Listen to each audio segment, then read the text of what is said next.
Okay, so settle question number 7. Kita bergerak kepada question number 8. Alright, so basically question number 8 is similar with question number 7. Okay, so bila dah boleh buat soalan number 7, so question number 8 pun lebih kurang sama. Cuma arah N dekat sini, kalau tadi dia sengit ke kiri, this one akan sengit ke kanan lah. Alright, so as the question state, dekat sini dia bagi the speed of the flight. Okay, dia dah bagi dah nilai velocity, constant speed dekat sini. Okay, tapi dia bagi dalam kilometer per hour. So make sure you convert into SI unit. Okay, sebelum buat apa-apa, convert dulu dalam SI unit. Okay, the wing are tilt 40 degree to the horizontal as shown figure 6.6. So dia bagi kat sini. Kemudian assume that the required force is provided entirely by aerodynamic lift that is perpendicular to the wing surface. Okay, so you jangan pening force ni nama aerodynamic lift ke, nama lain ke tak kisah, tapi petunjuk dekat sini, the clue given is perpendicular to the wing surface. Okay, so maksudnya you akan ada external force ataupun you can put N pun tak ada masalah. Okay, nak letak reaction force punya symbol pun boleh. Okay, ataupun guna capital F. Alright. So soalan dia, sketch a diagram illustrate the force acting on the passenger in the plane. Okay, so dekat sini dia nak force acting on the passenger in the plane. So maksudnya dekat sini dia boleh guna F ataupun boleh guna N lah, because dia passenger tu tengah duduk kan. So reaction force pada passenger adalah normal force dekat situ. And then you ada weight macam biasa. So again, your free body diagram over here. So kita tukar warna.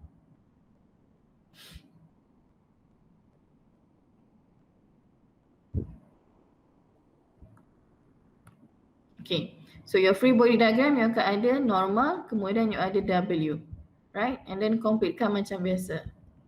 Okay, so now what is the direction of the centripetal force in this case? To the right. To the right, yes, very good. It's exactly to the right dekat sini. Okay, so saya patut letak macam ni. Alright, so this one FC. Because bila flight ni dia buat pusingan, okay, dekat yang paling penting adalah dekat sini circle, horizontal circle clue dekat sini, horizontal circle. So dia bukannya sengit, bukannya macam ni bentuk circle dia, tak. Okay, bentuk circle yang dia hasilkan adalah exactly like this, because dia dah bagi tahu horizontal circle. So bila horizontal circle, you punya FC tu sama ada to the right or to the left je lah in this case. Okay, so this one kita ada to the right, so FC over here. So we're gonna repeat the same process. So you will start with FC equals to mv square over r. Okay, and FC is come from x component. So you have the summation of fx equals to mv square over r.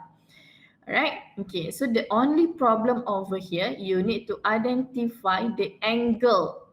Okay, so dia bagi nilai 40 dekat sini. So dekat mana nak letakkan 40 dekat sini?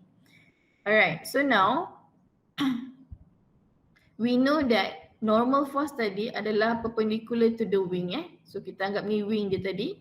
So and it's given that the angle 40 degrees over here. Okay, so now over here is 40 degrees. So angle selang-seli. So you akan dapat 40 dekat sini. Okay, boleh sampai ni okay tak? Boleh faham tak? Okay, Miss. Okay, alright. So then between N and also wing tadi adalah 90 degrees. Alright, so 90 minus 40. So after all, what you're gonna have, angle between X and N over here is 50 degrees. Okay. Okay, so boleh so dapat dekat sini angle 50 degree. Boleh tak saya nak gunakan angle antara Y and N? Okay, maksudnya saya nak cari angle between this one. Boleh, tak ada masalah. This one adalah 40 degrees. Okay, it's up to you nak guna 50 ataupun 40 degrees. Right, yang paling penting waktu resolve tu mesti tepat lah. Okay, so let's say saya stick dengan 50 degrees. So kita nak sambung dekat sini. Alright, so summation of fx over here when we resolve, we're gonna have n cos theta equals to mv square over r. So nampak tak? Sama macam tadi je. And then bila nak dapatkan n, kita buat apa? Kita gunakan apa? Guna y component. Yes, very good. Okay, biar sebut banyak-banyak kali, jangan malas. Okay, bila you sebut nanti you dah jadi macam auto dah. Bila buat je laju je nak siap. Alright, so we have n sin theta minus w equals to 0. So n is equals with mg divided by sin theta. Right, so masukkanlah sama macam tadi. So completekan mg over sin theta times with cos theta equals to mv square over r. So again, mass can be cancelled.